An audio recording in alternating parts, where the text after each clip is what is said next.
Hey guys, this is Cab, and I'm with my friend here. Hey, So, it's me, Marco. and we both made this game that I'm making in the background right now, and we'll be showing some clips of it as well. And it's called Trojan Course, and we just thought it'd be fun to talk about it and show you guys the process of it. So, if you're interested in 3D modeling or 3D painting, we figured this would be like a good video for you guys. And if you want more in-depth videos, just let me know in the comments below. So, yeah. That's good. I guess to break down Trojan Course. So Trojan Course is a three-player local multiplayer game where it's you and two other players sort of working together to operate the Trojan horse from the inside. And the goal is to just get the Trojan horse from point A to point B. And the whole game is just this obstacle course of trying to keep the horse protected and um, safe from like hazards and enemies. Yeah, and well, we came up with the idea kind of, what would you say, like random? It was like it was a process. We kind of laid out a bunch of different ideas. We had one for like we had an idea where you were gonna play some alien rabbit. We had an idea of like it was just gonna be two players playing as robots. It was like a bunch of ideas. We just wanted to make a game that sort of appealed to both of us.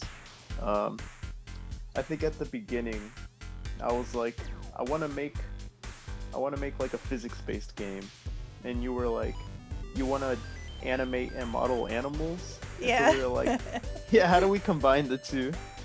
And I remember you said like, I want to make a game with like a horse in it.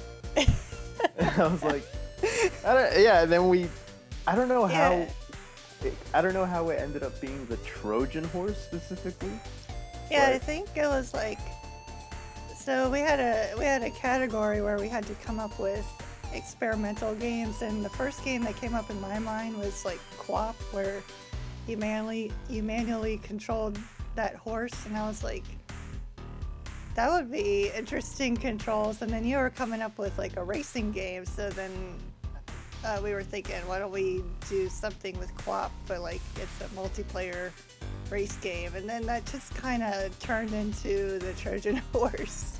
yeah, yeah.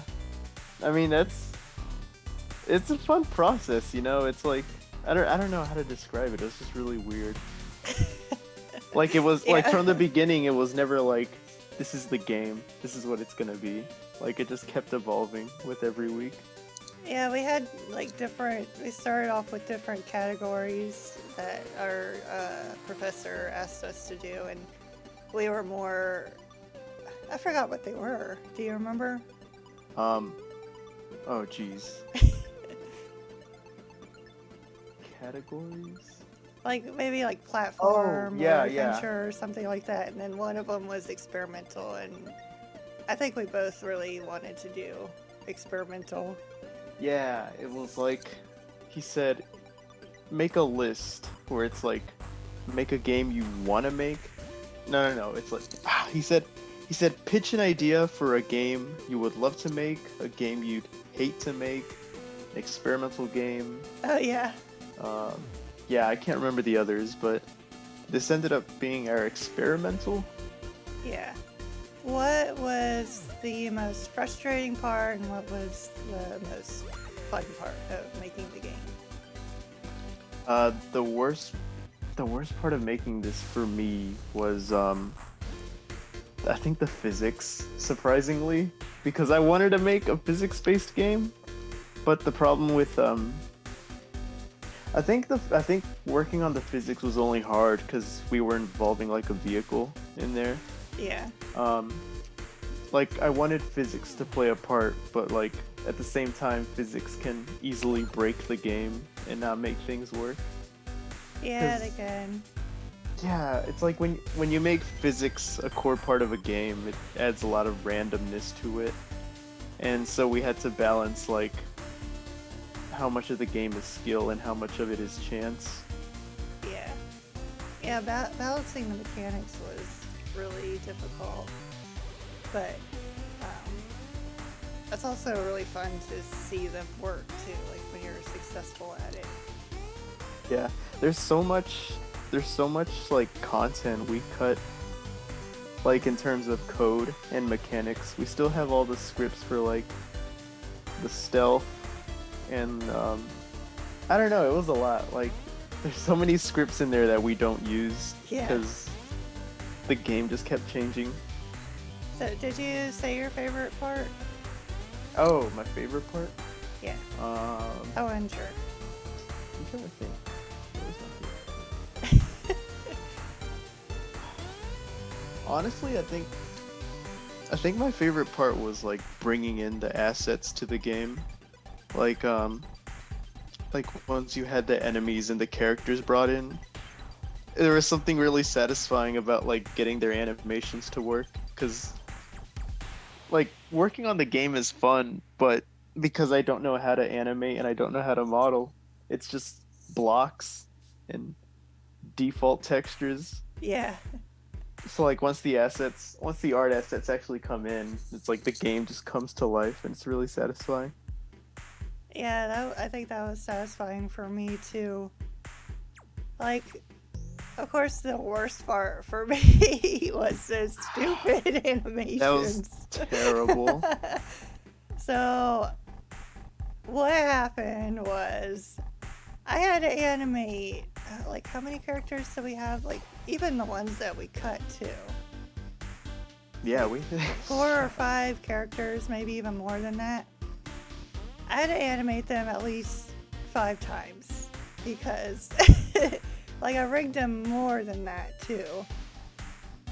Because the rigging kept crashing. But the first time I animated them, it was pretty successful. I animated them in a program called Maya, and it miraculously worked. I remember when I did it, I was really surprised because when I did a rig for class earlier, my computer couldn't handle it, so it's like, wow, it's able to handle these animations. That's amazing, and it's smooth. And I got them all done. I got all the characters done, and I'm still like new at making these 3D models and stuff. I didn't realize that it's actually better for you to texture them first and then animate them. I just kind of did that out of order, which was pretty dumb on my part. But I animated them first because I was like, that's the hardest thing to do, and I just want to get that over with. And they were successful, and we put them in the game and everything. And then I was like, okay, I'm gonna cut all the UVs on this and start texturing them over winter break. And as soon as I did that, all of the animations crashed. None of them worked. Maya didn't work. But for some reason, animating worked in Blender, which is like a free 3D program for anybody. It's really good too. I like it a lot.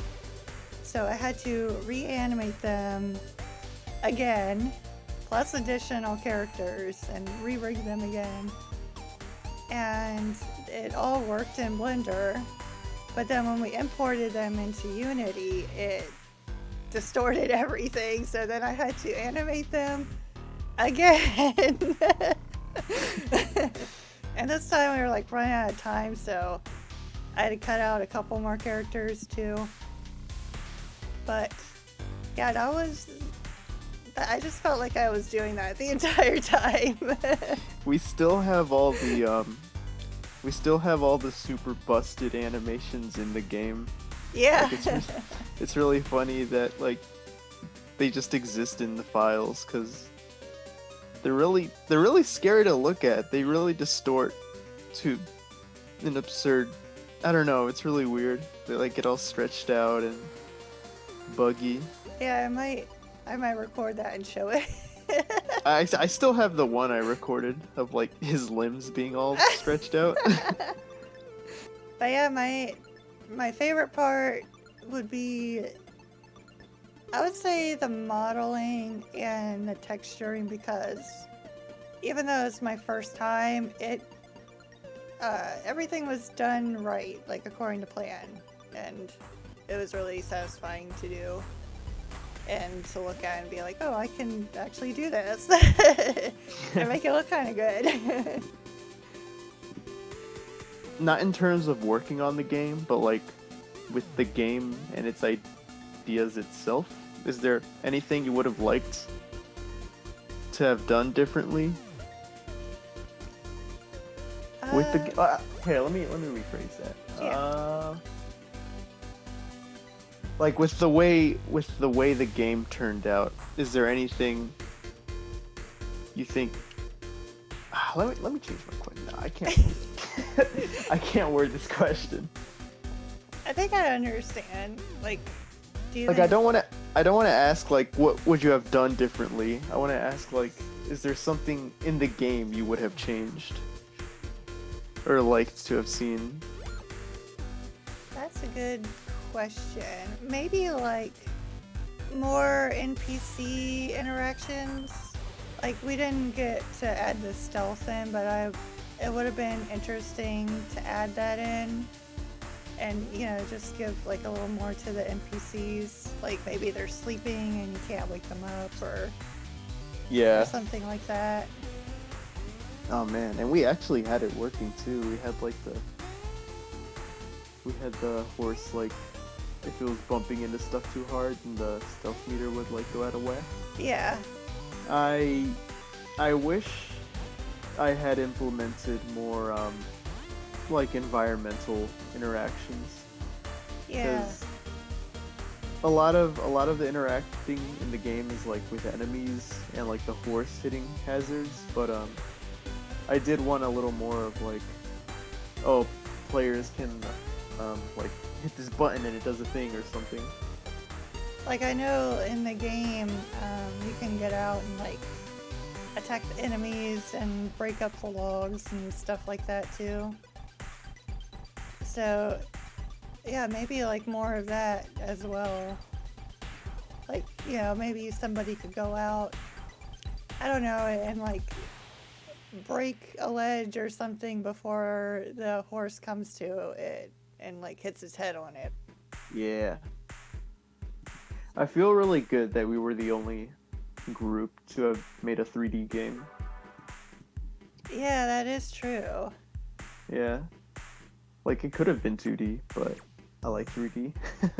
Yeah, that's I really wanted to do 3D too, just to like tighten my 3D skills, because I didn't do a whole lot of that. I just feel like in terms of coming up with ideas for games specifically, personally I feel really limited working on 2D games. Like when I'm working on working in Unity 3D, like my mind is just like, oh, there's so much you can do, like Yeah. being able to move in all directions, what you can do with the camera and stuff. Because like when I'm working in Unity 2D, all my brain can think is like, oh, a platformer. Yeah. Like really simple. Yeah. What's your favorite character In our game? Yeah. The Minotaurs for sure. Oh yeah. Yeah, I wanted, like, even in the game and in the trailer, I wanted a full shot of them because I just think they look so good. Thanks. Yeah, I would say my favorite is the horse. I love the horse and how it turned out. And I think the Minotaur is like my second favorite. I think, honestly, I'm so happy we got the final wolf models in the game. Yeah, it's funny with those. Okay, they are my least favorite. I kind of don't like them at all, to be honest. Oh no! But it's okay. I think they turned out good, but it's like, I can do better. And they just kind of went completely against my plans for them. I actually wanted PNG textured hair on them, and I did that.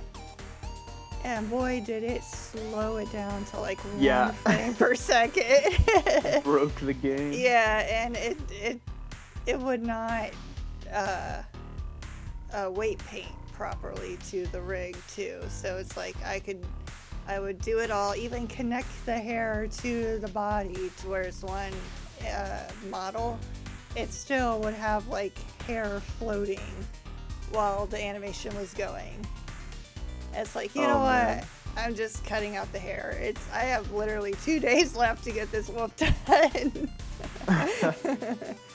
Oh man. I think the wolves turned out amazing because we were stuck with the placeholder for so long, and then in the last week of working on this game, we dropped the wolves in. And the animation is so much better too, it's so much more fluid. Where before, I mean, not to say you didn't do a good job before, but compared to the new animations, the old ones were like stiff and like, linear. Yeah, I am really happy with the wolf animation though. I think that's like some of the best animations. Especially because I was never taught how to animate a four-legged animal, so I had to teach myself. Like, I remember I learned two-legged animation in both 3D and 2D animation classes, but both classes were like, oh, we don't have time to teach you a four-legged animal. It's like, that's kind of important. Very important, yeah. Have you ever seen the movie Spirit? Is that the horse? Yeah. Yes, I love that movie. I only just watched it for the first time a few months ago, and that movie has some good ass animation. Yeah. That's just what I was thinking about when you said animating a four-legged horse. Not horse, just animal. Yeah, like after animating what I did, I look back at those and I'm like, I can't imagine what that was like. Like animating all those horses and stuff. Yeah. Reactions. Honestly, our game was pretty good, like early on working on it. Like, of course there was a lot of criticism with like different ideas. We had a whole scoring system in there. Oh, I felt like I put so much time into the scoring system, and then it just never caught on. Like, nobody was on board with it, so we just had to scrap it. Yeah, that's like. Oh, go ahead. I was gonna say that's like a big deal when making a game. Like, you could spend weeks on a single thing, and if like people don't like it, you just gotta get rid of it. Yeah, that always like really sucks. But yeah, I was pretty much gonna say the same thing. Like, you just put so much work into something, and people just don't like it. Like, I remember some other groups had that where they put so much work into illustrating or making something, and like our teacher didn't like it. Yeah. And it's like, okay, gotta start over, do something else. Yeah, we had that telescope mechanic inside the horse where you could like look ahead of the level before you got there, and everyone was just like, nobody ever used it. So we were like, oh, I coded like all this stuff around it, but I mean, if there's something wrong, just take it out, just for the good of the game. Yeah, and like I modeled extra characters and animated some that we didn't end up using too, but you know, who knows if we make like a second level or something, we could put them in there. Like, I did Vikings and dragons and stuff. Yeah. Or maybe our second level or something. Man, we were really ambitious with this game. Yeah, I think We it were paid like- off too. It did. No, our game turned out really good, and I think what I love most about our game is I feel like not to brag, but I feel like we made something pretty different. Yeah. Um, like it's the only two games we could compare it to is because obviously we like borrowed from these games was Lovers in a Dangerous Space-Time and Human Basketball. Is that what it was called? Yeah. I like Or it real was life human basketball or something. yeah, like regular Human Yeah, yeah, Basketball. that's it. Like those are the only other two games I could think of. Like people like their like our class liked their game. They're like, this is really weird. It's unique. Watching them play it is a lot of fun too. They get really like into it. Yeah, like they were trying to mess each other up too, especially when we had the scores against one another. Each player had to score against each other. You know, it's like players do things that you don't think about when they test your game. So, I remember our teacher wanted to spend time just making everybody else fail instead of like working together. Yeah. Oh man. Jeez, watching him play test our games is stressful. I'm just like, I know he's gonna find a glitch, he's gonna break something, and then I have to go fix it. But sometimes finding the glitches were fun too, like when the horse just like flipped over and over and over again and went Yeah. out of bounds. So I think we're gonna wrap this video up here. If you're interested in our game, we have a link below to our itch page. You can download and play the game for free. It is a multiplayer local game. It can be up to 3 players, but you can also play as just 1 player too. But thank you guys so much for watching, and I'll see you guys next time. Bye. Bye.